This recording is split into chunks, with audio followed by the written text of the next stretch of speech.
Hello, and welcome to Biohacking with Brittany. I am so excited that you are joining me today.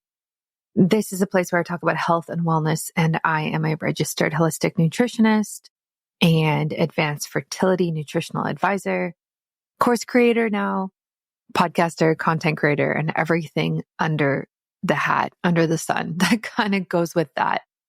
This episode is really different from what I typically produce.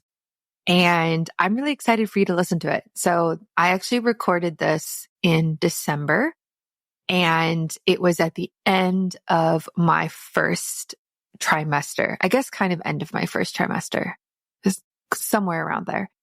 And I actually haven't listened to it back because I kind of don't want to.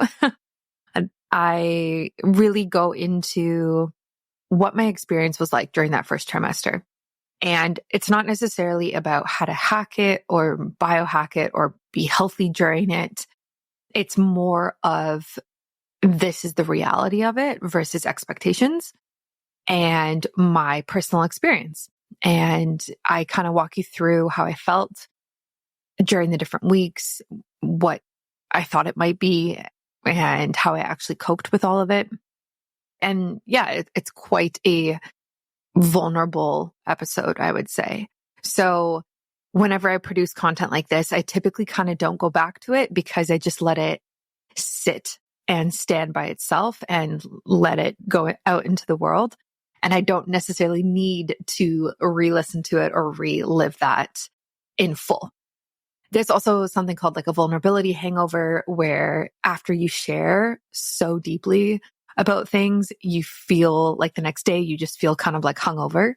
And I will probably have that if I listen to this. So I'm good to just like keep it far away from me for now.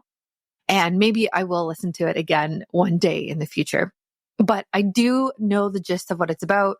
And I'm just so happy to be able to say that it really did turn around for me post first trimester. So after first trimester, I started to feel better mentally and physically. Second trimester was fabulous and really felt like myself, like had a lot of energy, got a lot done. Oh my gosh, got a lot done in my business and my personal life, and just went like towards everything full force.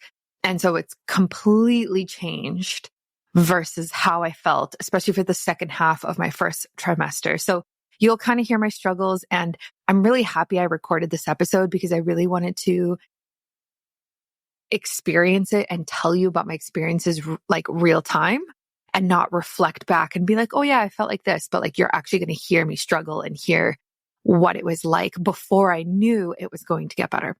So it's a dose of reality for anyone who is pregnant, is thinking about getting pregnant, anything like that. Definitely helpful for you to hear. I will also be releasing my second trimester experience and then my third trimester experience.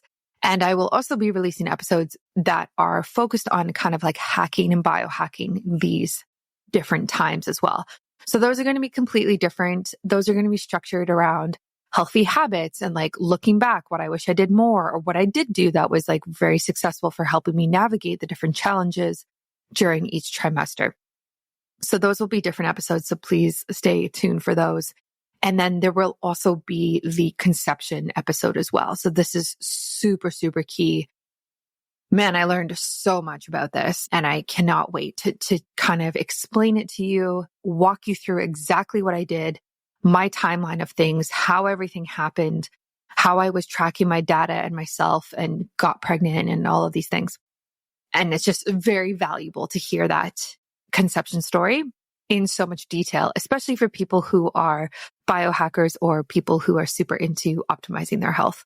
So that is coming as well, but I thought I would throw this one out at you, and I think you will enjoy it. Let me know. Actually, send me a message on Instagram or email if you like this episode. I am just so happy that I took the time to record this back in December. Now it's coming out. Honestly, I wasn't even sure if I was going to publish it because, again, when you record something so personal, there's this, it feels so much different uploading it into the world and publishing it versus how to hack your health, like how to, something super basic. So enjoy it and stay tuned for all of my other content that's coming out around this. And shout out to all of the women in my Baby Steps course and community. Thank you for joining. So this Baby Steps course is everything that I learned when I was trying to conceive and even prior to me even trying. It is all of the research out there on how to optimize your health before you have a baby for you and your partner, if applicable. So there is so much you can do to help your eggs be healthier, help your uterus and environment be healthier so that your implantation is more successful. You decrease your chance of miscarriage. You increase your chances of full-term pregnancy, have a healthier baby, healthier birth, all of these things, as well as increasing how healthy you can make sperm count, motility, semen volume, all of these different things. And so when I was going through this myself last year, I was really looking for something that could teach me all of this in one place. And I really found that there was a lack of information out there on it. Like maybe there's a book here or there, or like a course here or there, but none of it was as comprehensive as I wanted it to be. And also it wasn't as action focused as well. So the things that were out there were just like explaining how sperm works and how to make it healthier. But it wasn't like, hey, here's what you should do every single day for a minimum of 3 months in order to optimize your preconception health. I really wanted a protocol and a plan. And so that's when I put Baby Steps together, my Baby Steps 90-day protocol, which is the foundation of my course. So that is open for enrollment right now. I'm actually doing a couple of things. So it is open right now. There are a bunch of women in there or, couples in there already. You can join right now. And I actually have a limited time offer where I'm offering a one-on-one consultation with the enrollment. So there's 2 different plans that you can choose from. And if you want the bonus consultation with me, you can do that right now. That will not always be up on the table because obviously I have a baby coming and I will be taking some time off. So until that happens, that is an option and you can enroll in that. And I did that because the Baby Steps course and protocol is fabulous and really helps people conceive and optimize their health. But there are specific things that people have questions about. Everyone's kind of coming to it at a different point in their lives, at a different point in their conception journey or their family planning. And so sometimes there are very specific questions that you have. So it's awesome to sit down and have an hour together online. You can ask me all of your questions. We go through your health, your diet, your lifestyle, your sleep, how your partner is doing, maybe things like that. And we can really get into the nitty gritty that we can't really get into necessarily in the course itself. So that is why that is designed like that, because then we get to hang out and you get to ask me all your questions. I know a bunch of you slide into my DMs and ask me questions, and it's a great starting point. And it's interesting in the last month how many more women I've had reach out to me about fertility and preconception, and even women who are pregnant, which is great. But again, there's only so much that we can kind of talk about when we are in the DMs versus us hopping on a call and like really diving deep into your health. So for example, I had one woman reach out recently with such a good question. So she is, I forget her age, but she's like in her 40s and she froze some eggs a few years ago. And she's been optimizing her health for the last 6 months and not doing my program, not yet. And she was asking me like, should I use the eggs from a few years ago, or when I wasn't healthy, when I was having like, smoking and doing all of these other like not as healthy habits, versus now where she's been optimizing her health, staying away from substances, eating healthier, doing all of these things, and likely has healthier egg quality. And so I was talking to her about that. And my biggest recommendation was, hey, first of all, do the Baby Steps 90-day plan. Absolutely. so that every single day you are really, really tapped in to doing these healthy habits every day so that you know that your eggs are the best that they can be. And that's what the research shows. And then let's also hop on a call and talk about this deeper because I'd love to be able to support you more. So it's those types of situations where it's very specific to the person who might need more support. And that is what I'm here for right now. These one-on-one consultations will only be offered until June. So if you want to sign up, I really suggest you do so. It's a limited time offer, but it's also limited on how many I can do in total. So if this sounds like something that you want to do, I really recommend it. And baby steps in general is for anybody who is really looking to conceive in the next year. I get asked a lot, like, when should I sign up? When do I start the plan? That type of thing. The answer is always the sooner the better, the earlier the better, because you go through the course, understand it, and then ideally you start your protocol for 90 days, right? And then after the 90 days is when you would actually start to try to conceive. So that's kind of like the ideal. Some people don't do it like that, and that is totally fine. But give yourself the extra time because I do really think it makes a difference. And again, like, it's not just my opinion. This is what the research shows, right? It shows that it takes about 90 days of these healthy habits in order to see a difference in egg quality or in the uterine health or uterus health in general. So that is always what my recommendation is. And you can just find that. It's babystepsmethod.com. It's up and available for you right now. A shout out to Bioptimizers. They are some of the best supplements that I've ever used. And I think I said this on my podcast the other day. You know, I actually get so many questions about what supplements to take. My brother messaged me yesterday morning asking about what magnesium he should take because he works out and he needs a really good one. And I've told him before and I told him again, Bioptimizers is the best one on the market.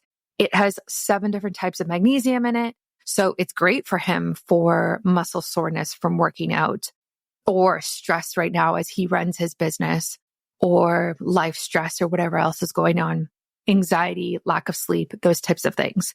It is easily the best one and always will be my favorite. I take 2 every single day. And you can use my discount code biohackingbrittany in all capitals, which will get you the most off. And a shout out to Glycanage. So Glycanage is a at-home test that looks at your biological age by looking at your glycans. And this is really interesting and honestly kind of humbling. The first time I did my Glycanage test, I had a very high result, like much higher than my chronological age. And mind you, this was at the height of COVID, and that's kind of who I blamed, but my stress level was definitely higher. Life was so different. You know, we were in lockdown, things like that. And so it was really interesting to do that test during that time. It is a helpful test if you're somebody who is really into longevity and cellular health and trying to understand how you are aging on a cellular level. I love that it's an at-home test, so that it makes it super easy. And then once you do the test, you actually sit down with somebody from their team and you go through your results together. So you have somebody interpret your results. It's not just the results being emailed to you and that's that. You actually get to kind of go through it and understand, okay, why is this higher? Why is this lower? What am I doing? So that's Glycanage. A lot of people love them. They are quite popular in the biohacking world. And I actually got to meet their team last year at the biohacking conference, which was really great as well. So you can use my discount code biohackingbrittany in all capitals. Again, that will give you 10% off. And I will put the link in the show notes and on my website for you so you can easily find it if that is something that you want to get tested. I actually think it's time for me to get tested again, but I know that my biological age will be higher right now during pregnancy. So I will probably wait until postpartum, maybe 6 months postpartum, maybe a year later. We will see. So enjoy this episode. This is a really special one. Thank you for tuning in and sticking with me so far. I really appreciate it. Feel free to leave a rating or review on Spotify or Apple Podcasts as normal. And I will catch you next week for another episode. Welcome to Biohacking with Brittany.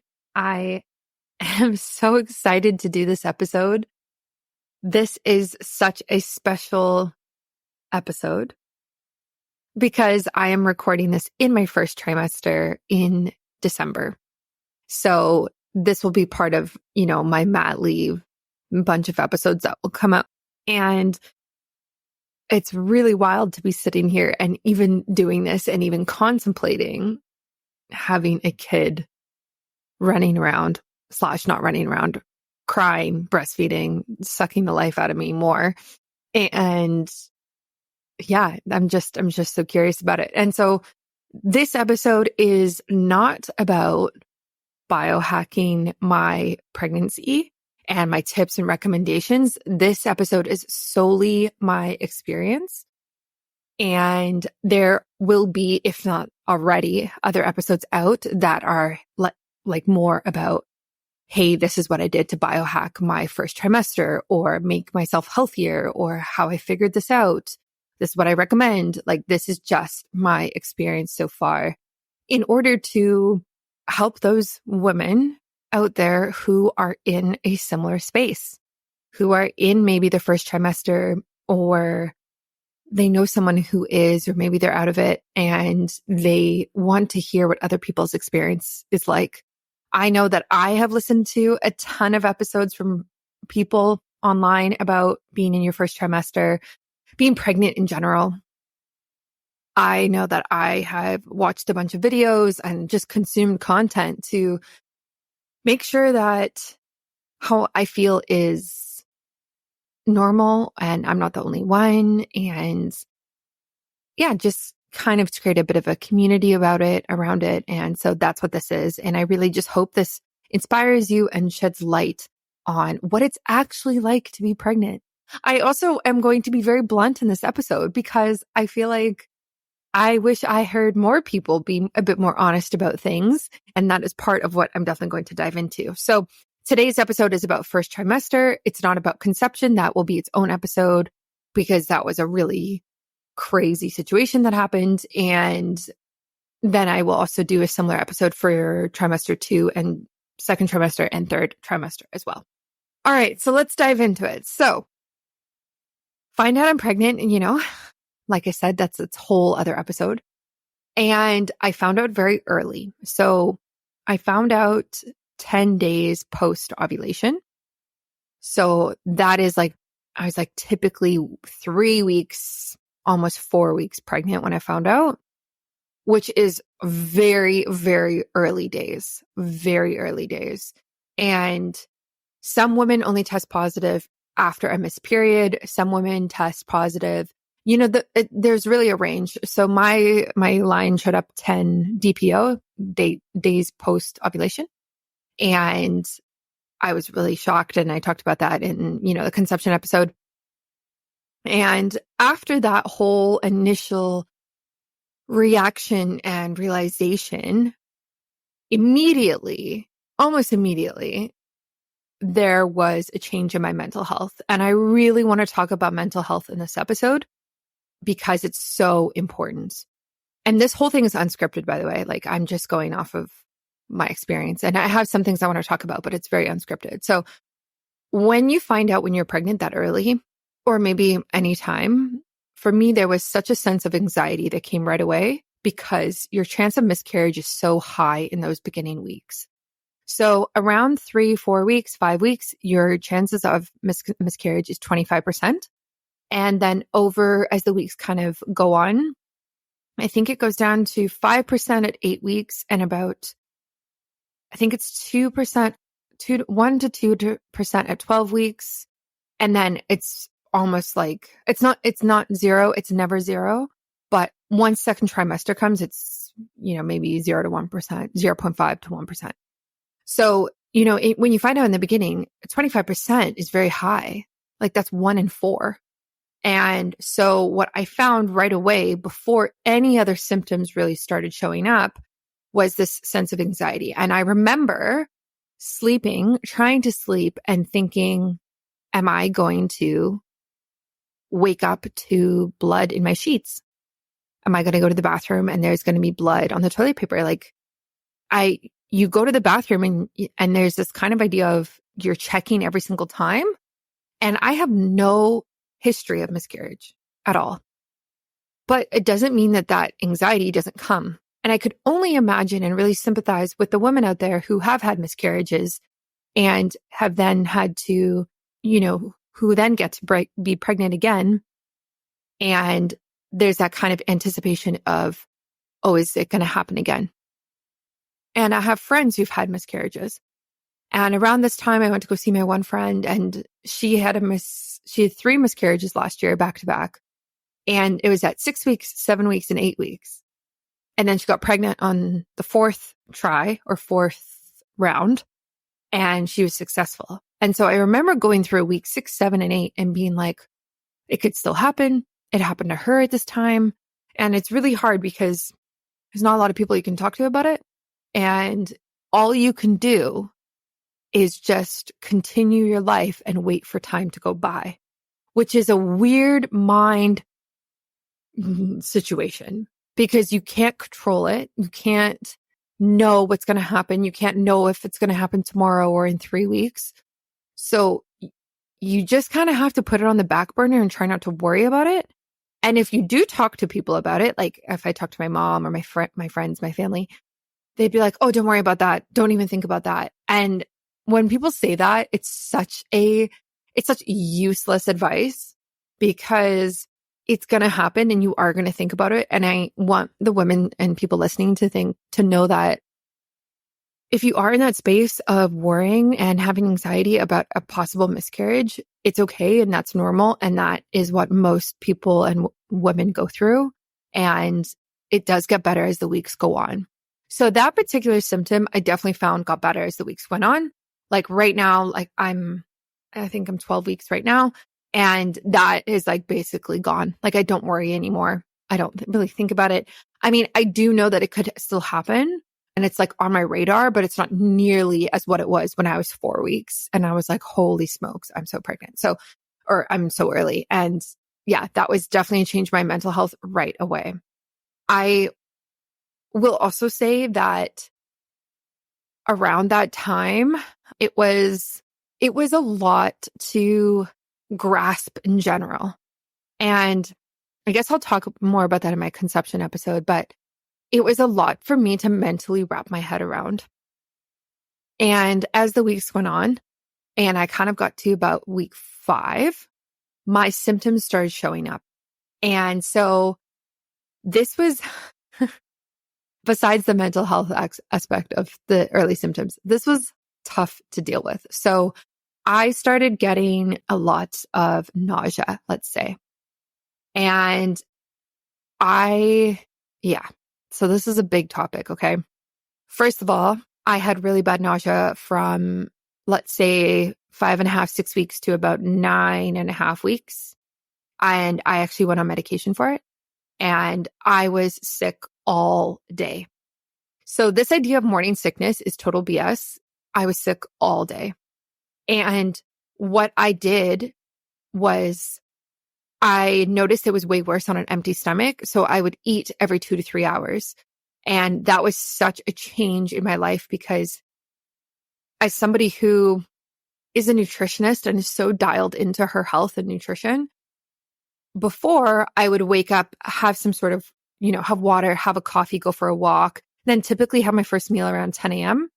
Now, and during those really bad weeks of nausea, it was like, I'm getting out of bed to get food. That is my motivation right now. So it would be 6:30 in the morning and I would be eating whatever I was eating. So that change in dietary pattern in food consumption was a bit of a mind. I really had to wrap my head around it because it was so different for me. And so what ended up happening was I actually have put on weight in my first trimester because of, I'm pregnant and there's hormones and all of that, but I've also just eating more frequently. And that in itself, I'm going to talk about body image soon, but introducing GlycanAge, the ultimate biological age test that helps you discover, measure, and optimize your health.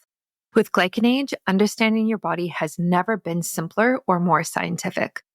GlycanAge is more than just a number. It's a comprehensive analysis of your biological age determined by measuring chronic inflammation in your system, a direct result of your lifestyle choices. The test, which is backed by over 30 years of scientific research and validated by over 200,000 tests, gives you insights published in world-renowned medical journals. Getting started is super easy. The at-home test includes everything you need. Simply collect your sample and send it right back. And in just 3 weeks, the lab will analyze your sample and generate a detailed report on your biological age. They don't just stop there, though. Each glycan age test includes a free consultation with one of their experts.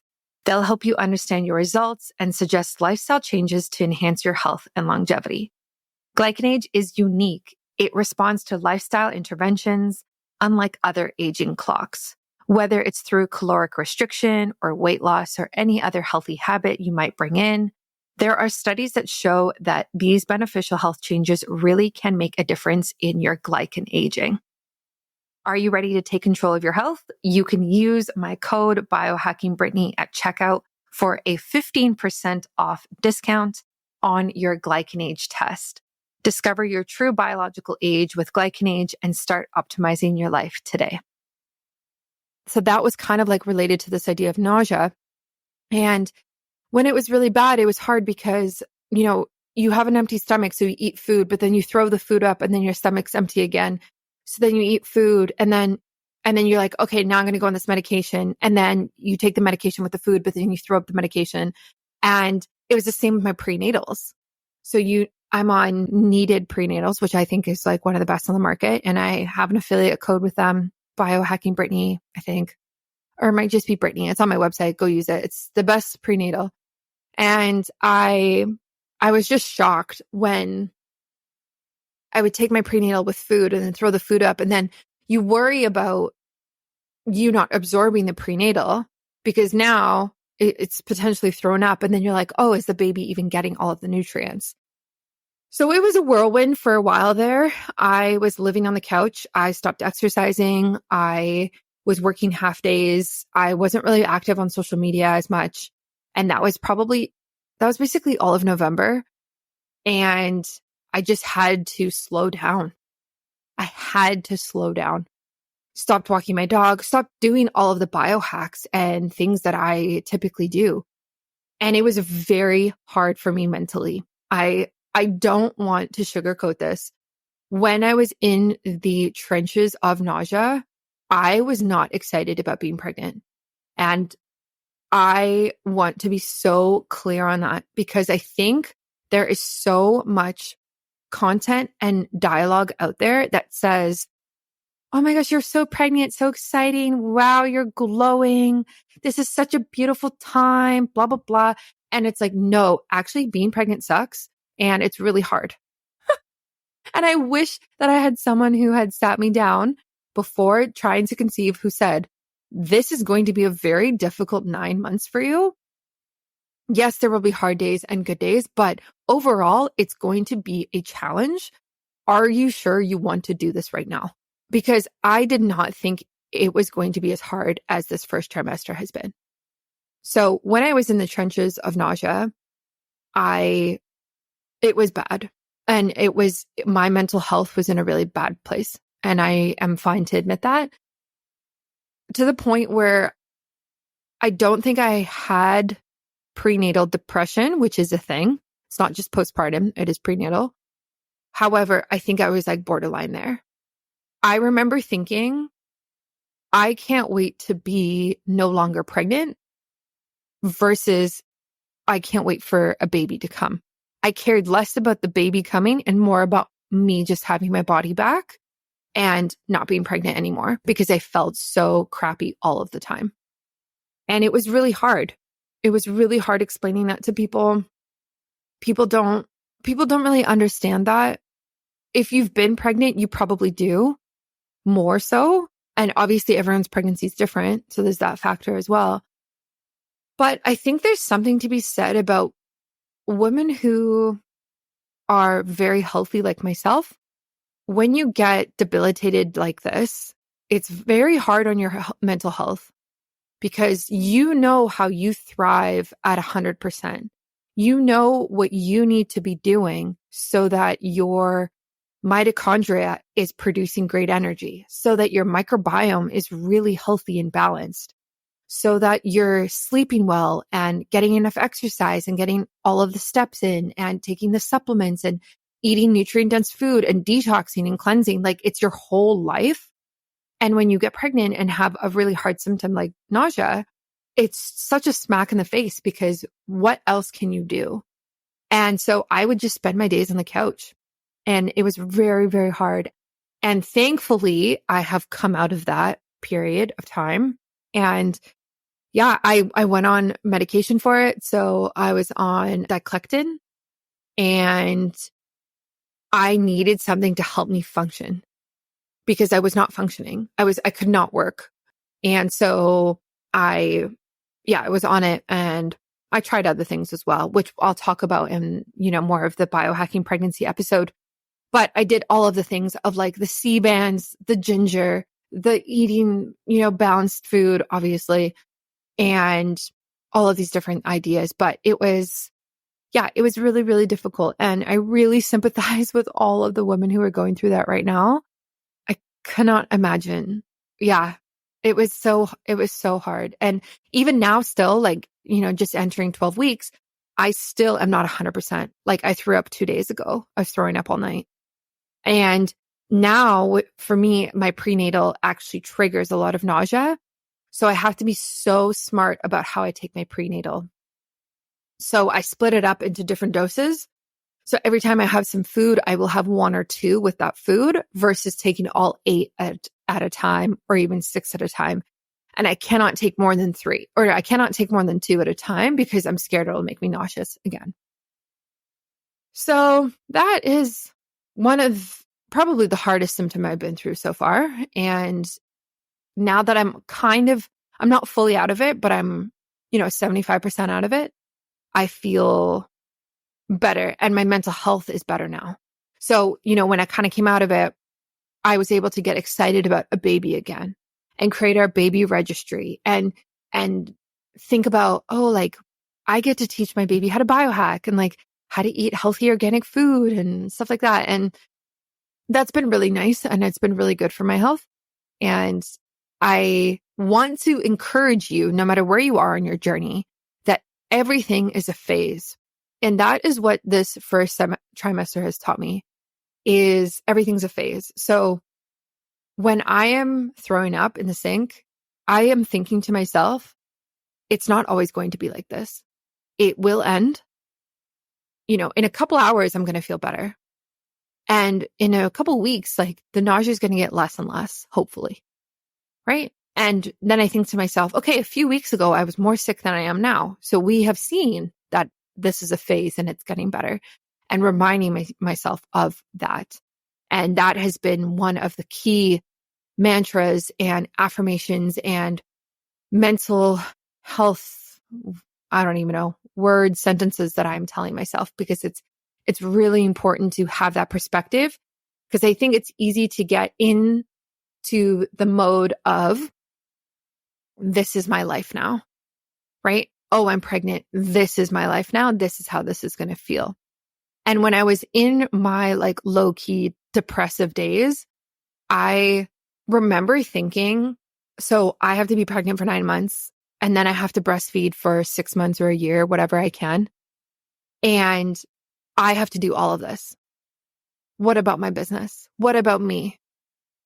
And it's really hard, because there's a lot of disparity. And, with you and your partner, the man, if you're with a man, I guess, typically does way less than the woman does, because it's the woman's body that supplies the life, that creates life, then sustains the life of the baby. And so the demands of the woman are so significant. And it was really depressing for me for a little bit there, of like, wow, and it was kind of seeping into that thought of, this is my life now. And I talked to my therapist about it, and we were talking about that sentence. And she said, it's so easy for new moms to get into that idea, but you have to remember that it's not, that it is a phase, and this will end. And even if you have a crying baby and it has colic, or you're not sleeping well, those months will end. It will end, and there will be a new phase of life that you go through. So that is my encouragement to you. If you are going through something difficult right now, symptom wise, it's not for forever. It's not for forever. You will feel better again. Do you know if you're getting enough magnesium? Because 4 out of 5 Americans aren't. And that's a big problem because magnesium is involved in more than 300 biochemical reactions in your body. Today, I want to talk to you about the most common signs to look for that could indicate you're magnesium deficient. Listen carefully to the end because there's a special offer happening and this could be exactly what you need. Okay, here we go. Are you irritable or anxious? Do you struggle with insomnia? Do you experience muscle cramps or twitches? Do you have high blood pressure? Are you sometimes constipated?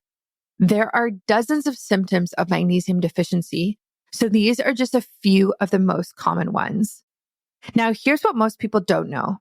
Taking just any magnesium supplement won't solve your problem because most supplements use the cheapest kinds that your body can't use or absorb.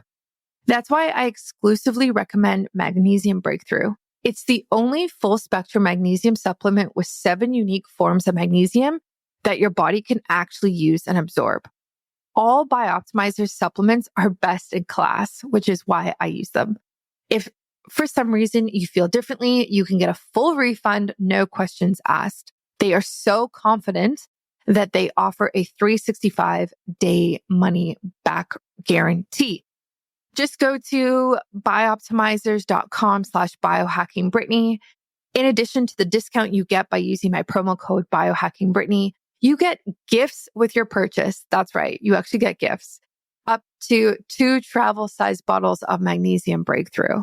So act fast. This is a limited time offer. You can go to bioptimizers.com/biohackingbrittany. Use my code. It's linked in my show notes on my website and start taking your magnesium today. Okay, moving on from nausea. I want to get into body image in relation to that. So like I kind of said, because I was eating more, I put on weight pretty quickly and I was really surprised by this, I guess. I guess I wasn't sure what I was expecting. I didn't think that you typically gained a lot of weight during first trimester. Some women do, some women don't, but I thought I wouldn't.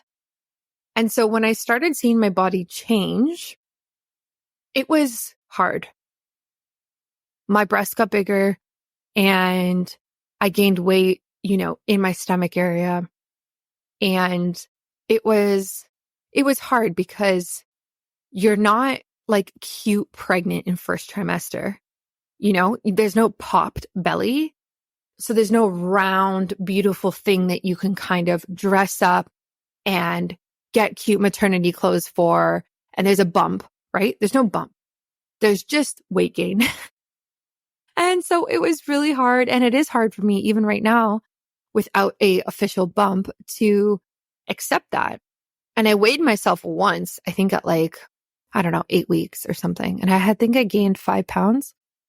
And I remember thinking, this is the heaviest I've ever been in my entire life. And I probably am going to gain another 20, 25 pounds from today. And that was depressing to think about. And it's hard. It's really hard. And again, this goes back to when you're somebody who's really healthy and so aware of your body and how it functions. And on top of that, if you are a nutritionist or you're somebody who works in the health space, you're constantly thinking about health and wellness. So to see weight gain that's like just fat on your body, that is a result of you not exercising and eating more and eating not great food because you don't feel good at all. It's just like, oh, okay, I guess this is what's happening now. So again, in the beginning, when I was going through the trenches of nausea and my mental health was struggling, part of that was because my body was changing and I didn't like it. And it was out of my control. When I was so sick, even now, I don't have the best diet. And I want to be so honest on this because I've seen so many videos out there of like, this is what I ate during my first trimester. So when I was really sick, I was eating croissants, bagels, cereal, fruit, yogurt, applesauce, chicken nuggets, fries, literally all processed food. Okay. All processed food. And maybe not all, like 80%. Okay. Maybe 70%, because that's all I could stomach. There was no way I was going to get up and stand in my kitchen for an hour and make, or half an hour, and make vegetables and chicken. There was zero chance of that happening. Okay. And my partner, he works a lot. And so he tried to support as he could, but essentially it was just really difficult. Like, when you don't feel good, you don't want to eat good food. Like, you don't want to eat super healthy. Well, I didn't. And so now I'm slowly kind of getting back to eating healthier again as I feel better. It's still not 100%. And I want to be so honest on that. And so if you're listening to this and all you can eat is McDonald's fries because you're pregnant and you're sick, I am not judging you. I know what it's like. And when I talked to my midwife about this, she just said, like, you need energy. And so you eat whatever you can stomach right now. Don't worry about it. And I know pre-pregnancy, Brittany would think, whoa, no, not okay. What about MSG, oils, processed food, blah, blah, blah. But it's more important to be able to get some energy into the body, some calories for you and your baby, than it is to not eat at all and be more sick. So now my diet's better. It is not even close to how clean it was before I was pregnant. Not even close. Right now, I'm doing a lot of fruit, more fruit than I usually eat, which is a lot of sugar, and I am aware of that. I eat granola with oats. Usually I don't eat oats. And I'm eating grass-fed yogurt, which is, I'm somewhat okay with that. But before pregnancy, I was not eating dairy, really. I was eating goat cheese, goat butter, normal butter sometimes, but never cow yogurt, like never cow-based yogurt. Now, oh my gosh, I eat yogurt twice a day, and it's grass-fed and it's really good. And I am eating some of the ones with fruit in it. So now I'm slowly getting back to like only eating the plain one without any fruit added. The brand I use is pretty good. They sweeten it with honey and fruit, but I'm trying to kind of like get back to a level of like lower sugar tolerance or sugar consumption, because I know what that does for my blood sugar. And I know that we really want to try stay balanced and things like that. But at the same time, I am respecting, again, what my body needs. So yeah, so right now it's like fruit, granola, yogurt, grass-fed yogurt, a lot of kefir. The kefir is coconut based, so that is not dairy. And I do plain kefir, vanilla, and raspberry. So I switch it up. Kind of eggs. I was turned off of eggs for a while for the texture, but if it's combined with something else, I can eat it. And I will do a full pregnancy nutrition episode because, just as a little preview, I have not followed the typical pregnancy dietary guidelines. Some of them I think are BS. So stay tuned for that episode because some of it is just outdated. And I also feel like I know better as a nutritionist and as someone who just does their own research. So I am doing that. I'm doing sourdough bread. I had a bagel at lunch today. Sprouted grain bagel, organic with goat cheese on it. Again, like, I'm just being super honest here. It's not perfect. It's not great. And that's fine. Again, with how I'm feeling, I am working full time. I'm trying to do my best, and I'm slowly kind of getting back to how I was. So I'm also doing, what else am I eating? I am eating meat, but it has to be with something else. Like, I think because there's so much fatigue and tiredness, and you're not supposed to be drinking as much coffee and caffeine. And when you're throwing up, and you have nausea, you want to just have that quick energy. And that's why when I was really sick, it was so much processed food and fruit and stuff like that, because it was quick energy. And then obviously you crash again, but that's what my body was like looking for. So now that things are getting better, I understand that. And I'm trying to balance things. So you'll when you're listening to this, you could hear a lot of healthy fat in things, between cheese and yogurt. Nut butters is another thing that I'm doing, and bone broth and meat as well. But again, it's in a very 5-year-old way. Part of me feels like I'm eating like a 5-year-old. I will have grass-fed organic ground beef, but it'll be with grain-free macaroni and cheese. And then I'm like, oh yeah, I'll eat that. But if you were just to put some beef in front of me, I'd be like, no, I'm okay. Thanks. Sayonara. So it's the mental aspect of this. I cannot emphasize more. It is so hard for me to be it's okay to eat this way. It's okay. And it's not eating for two, because eating for two is debunked and that's a myth and that's not what you're doing. You're technically eating for 1.1. And that's how much you're supposed to increase your caloric intake by. It's a little bit more in third trimester, but basically that's it. And so I'm not in this mode of overconsumption. I'm not eating massive portions of food and I'm garbage truck, I can just keep going. I have really small portions of things. And when I'm full, I stop eating. It's just that I'm eating every 2 to 3 hours. And yeah, that's what I'll say. I know everyone's experience is different, so I just want to shed light on that. And one tip that actually has really helped me with this whole navigating more food thing is I'm really good at stopping to eat when I feel full, regardless of what's on my plate.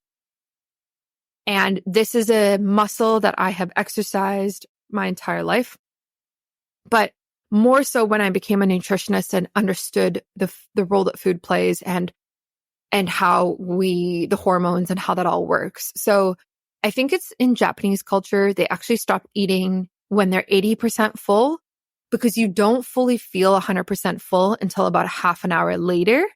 So you need that time to feel like your stomach is full. So right now, for example, before this podcast episode, I chopped up an apple and a pear and peanut butter. And I'm looking at over half of it that's left in the bowl because I ate some of it and I was like, no, I'm full. I'm ready to go.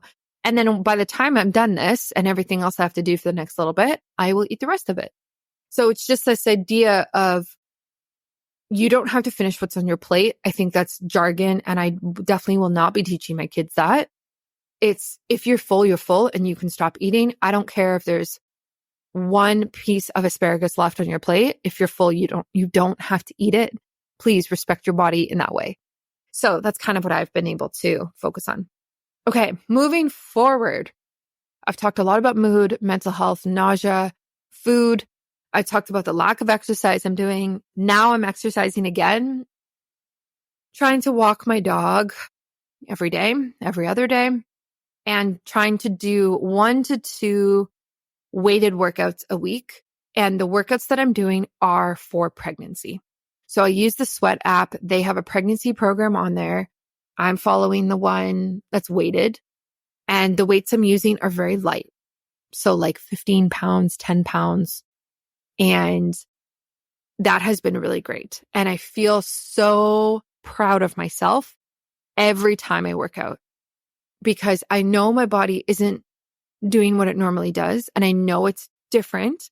And so for me to have the energy to work out, I feel so proud of myself every time. And that definitely leads into fatigue. The fatigue is real. It is not fatigue. It is exhaustion. So for example, last night I slept 10 hours and today I want to take a nap right now. And it's mid-afternoon and I haven't exercised today because I haven't had time. So the exhaustion is really, really real. And you just feel the wave of it come on your body. You feel like you're yawning. You're not paying attention. You're staring at the screen while you're working. You're like, oh my gosh, what am I even doing? It's only 2:30. I need to go to bed right now. And I've been experimenting with naps, trying to figure out what's working, what's not working. And it's been hard because sometimes I nap and I feel great after. And then sometimes I nap and I actually feel more tired. And I don't know necessarily why that is. I think it might be due to how much time I'm sleeping. I might be sleeping too long. So I'm really trying to still dial in the nap game. If you have any recommendations and you're listening to this, send it to me because I probably will still need them by that time. But exhaustion's real. I go to bed really, really early and like lights out before 9. I wake up around 6 to 7. And that's kind of what I'm doing right now. So my workouts kind of reflect my energy. So that's why it's like walks and 2 workouts a week. If that, sometimes it's only 1 right now. I'm really hoping that I get that second trimester energy boost. I am banking on it so hard. Okay. I really need it. I really want to have a few months of working out and doing the things and going hard in my business before I have to take time off and stuff like that. And I really, really hope that happens because I miss running at 100 miles an hour. I'm not going to lie. I really do. And I had no idea. I don't know. Like, I guess I knew, but looking back already, I'm like, wow, okay. So I would work full time, sometimes more than full time and work on the weekends. So let's say I would work 40 to 60 hours a week, maybe more, sometimes during the year, maybe more. Then on top of that, I would exercise every single day, sometimes twice a day, and then make healthy food every time, all the time, not eat any processed food, not eat any Uber Eats. And then I would do stuff on the weekends. And it's like, wow, I really want to go back to that. But I understand that that's not possible fully right now. And I have accepted that. And yeah, I just think it's important to acknowledge that. Other changes that I've had have included my skin changing. So I am definitely producing more oil than normal on my face. So I've had to completely change the products I'm using. If you've been listening for a long time, you know that I completely detoxed my home from a lot of my products in the summer and I was using basically nothing. And then when I got pregnant, I noticed an increase in oil. And so now I do wash my face with a cleanser every night.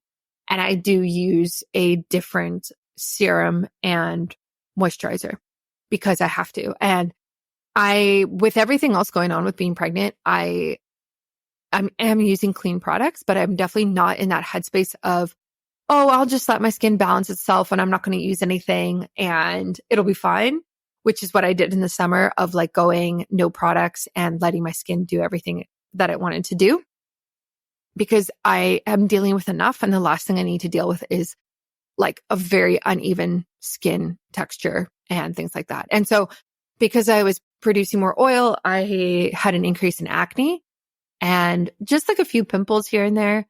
Now it seems like it's dialed down a little bit, which I think is helpful. And that might be because of my products, or that might be because the hormones are changing as the weeks go by. One thing I do want to say that I wish somebody told me is that this is my last point about the nausea. I should have said this earlier, but if you are somebody who is experiencing a lot of nausea, a lot of it can be related to very high HCG levels. And HCG is the pregnancy hormone. And there have been studies done that have linked high HCG levels with a lower chance of miscarriage and a healthier birth and healthier pregnancy and healthier birth outcomes. So when I read that and found that out, that is kind of what was my guiding light through the depths of nausea, because I thought to myself, wow, my body's producing so much HCG.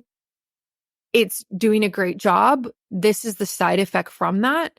But that means that there's less chance of me going through miscarriage. I'm going to have a healthier birth, etc. So that's kind of one big positive thing I was always telling myself. And it also helped my mental health in relation to miscarriages.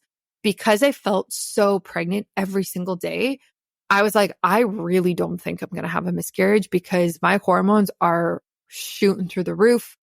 I'm having these symptoms. I definitely feel pregnant. And so it was helpful for me. And in the beginning, when you get tested, so you find out you're pregnant, you do at-home tests. Then you have to do 3 blood tests. This is how it is in Canada. I don't know how it is in other places, but you do 3 blood tests within a 2-week span to track those HCG levels. And they should be increasing by a specific amount. I think it's like it doubles every day and then it triples every day, something like that. And so mine by the 3rd test was very high. And so they're like, yeah, you're definitely pregnant. Like, yeah. So even at that point, I knew my levels were high. So that is a little bit of a saving grace if you're in that space. And that leads me to the next thing I want to talk about is finding my care providers.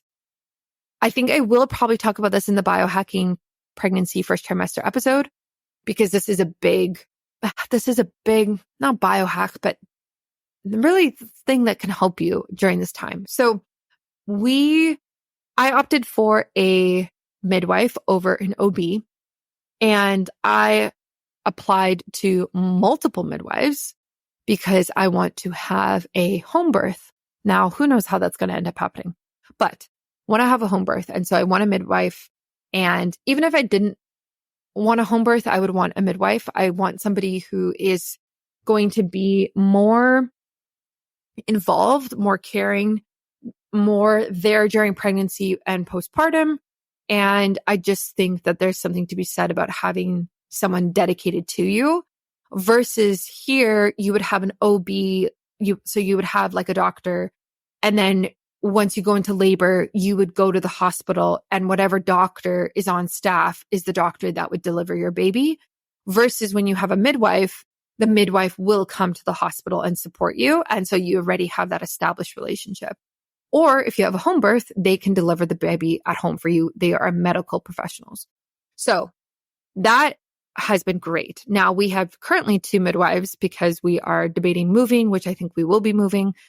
And so I have one here and I have one in our new location. And the one in our new location is infinitely better than the one that we have here, unfortunately. But if we're going to move, it will work out. And so I would really encourage you to get a midwife and apply early. I applied for midwives or contacted them in week 5. And so many turned me down and said, no, we're full for July. Sorry, we can't, we're full. And then when you want a home birth midwife, the options that you have go from 10 to 3. So really, really do it early. I would do it as soon as you find out you're pregnant. If you're 3 weeks, do it. I wish I had done it earlier. And that is my recommendation. I also am interviewing doulas right now, which has been an interesting process. So midwives in Canada are covered by health insurance. Doulas are out of pocket. And a doula will be more of a birth assistant who will be there for the entire birthing process and comes once or twice postpartum and will meet with you during your prenatal visits as well. And the reason for the doula is that for me, as somebody who would like to do a home birth, I think it's important to have more people at the home birth. So with the midwife to the place that we're moving, she comes and then she brings her backup midwife because there's one assigned to you and one assigned to the baby. And then there would be a doula. So I would have 3 professionals. 2 of them are medical professionals. A doula is I'm not sure what they're classified as, maybe health professional, but they're not medical. So they are like, you can deliver with just a doula, but they're not the types of people who would make the call of, hey, I think we need to go to the hospital, or hey, I've noticed that you're dilating at this and this is what that means. Like they're not the people who call those shots necessarily. So I would recommend getting both if you can. And that's what we're going to do, just to have as much support as I think is needed, especially for your first birth and your first baby. I definitely will talk about the books that I've read that have been very helpful in my biohacking episode, as well as prenatal classes and resources. There are some great things that I've been doing that I will definitely talk about in that episode that have really helped me. I can just mention the one right now. When I first found out I was pregnant, I was very overwhelmed and very overwhelmed. Like, I don't even know how to say it, and very surprised and didn't know what to do. It's kind of this sense of like, I'm pregnant, now what thing? We don't have a family doctor, so it's not like I could just call somebody up and be like, hey, what am I supposed to do? And so I got this book called, I think it's called The Mama Natural Guide to Pregnancy and Baby. And Mama Natural is a health professional, I don't know, figure in the space. She's big on Instagram. She has a podcast. I think she has a podcast. Actually, she might not. But she's on Instagram and she has this book. And the book's phenomenal. Goes through week by week what you're going to experience and gives you all of the recommendations based on a natural approach to things, which I really love. So it's a lot of like, hey, you could do this test, but there could be repercussions from that test. And let's talk about that. So you're well versed in this, like stuff like that, or different supplements and food. There's recipes in there. It's just such a great resource. And when I got that book and I started reading all the weeks, that was really what helped me understand what was happening. And it made me feel very grounded. And it's just such a great resource. It's a big book and I really, really recommend it. The other parts, I guess, that has been interesting is like telling people. Right now, our close friends know and our family knows. And that's about it. I don't know when I will announce it. And I think everybody does it differently. And I think that is totally fine. There's no perfect time to announce it. Some people wait until second trimester. Some people announce it right away because they don't think there should be stigma around miscarriage. I personally don't know when I will announce it. We will have to see how that goes. And I also am releasing my Baby Steps Preconception Health course. And I want to be mindful of that and release the information all kind of at the same time about how I recommend you detox and cleanse to get pregnant right away and have a successful pregnancy to full term and have a healthy birth and prenatal or postpartum experience. So that is what I'm working on right now. And it'll be interesting by the time this episode comes out. It definitely should be published. My course should be out. So if you're interested in that, go take a look at it on my website. But I think that's it in terms of how I've been experiencing first trimester. I'm trying to think what else. My sleep has been pretty good. I wake up in the middle of the night to eat. Again, that goes back to having an empty stomach. So I was eating a banana in the middle of the night for a while, every night. Now I've switched to yogurt. And that's just because my baby wants food.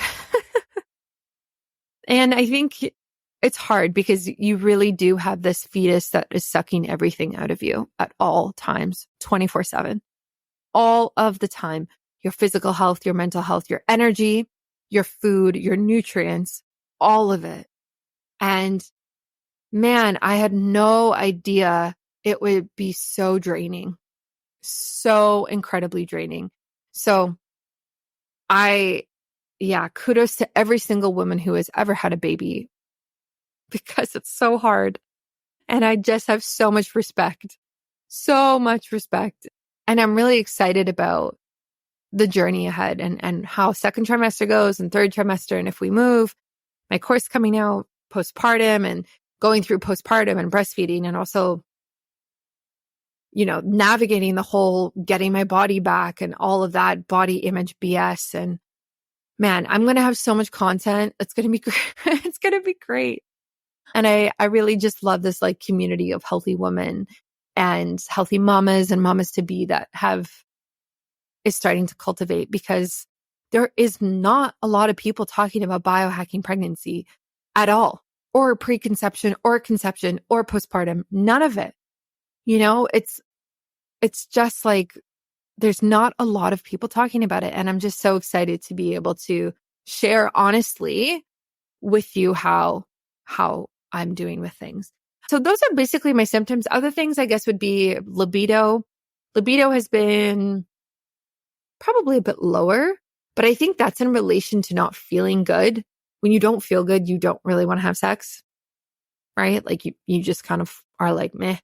And then also when I was first experiencing body changes, you don't necessarily want to be naked in front of people because now you're feeling maybe not more insecure, but maybe more insecure or just unsure of your new body and how it moves and what it looks like. And so it's this like new way to kind of understand things. But my husband and I are having sex. I know like some people don't have sex during their entire pregnancy. Some people don't do it during first trimester because they are worried of damage and things like that. I think that's been misproven. So I'm not following that personally, but it's definitely not as frequently as it used to be. And that is totally okay. And we have very open communication about it. And I don't want there to be any resentment or harped feelings or miscommunications or expectations that aren't accurate between us. So we definitely talk about that. And I really encourage you to talk about it no matter which way you are. If you are wanting to have more sex, talk about it. If you don't want to have sex because you're not comfortable with it, then you also need to talk about it. For example, a friend of mine, her and her fiance have not had sex her entire pregnancy. She's not interested. She's 0% interest, like nothing. And they kind of joke about it, but I know that it bothers him. And he has like said to me and my husband, like how it's bothering him and stuff. And I'm like, okay, you guys should talk about this. Don't talk to us about it, So kind of try to avoid that type of thing and have open dialogue if you can. But that's about it. And so stay tuned for my other episodes that come out around this topic. And definitely listen to my episode. I don't know when it will be out, but you can message me on Instagram. Even if I'm on mat leave, I'll be on Instagram and message me or TikTok and ask me for it and I'll send it to you. And that will be all of the biohacks and the tips and tricks and things to do to kind of make it easier and products to get and stuff like that I've used. So thank you for listening and I will catch you soon for another episode. Thanks for listening to another episode of Biohacking with Brittany. If you're interested in finding the show notes or the sponsors for this episode, you can do so on my website, which is biohackingbrittany.com.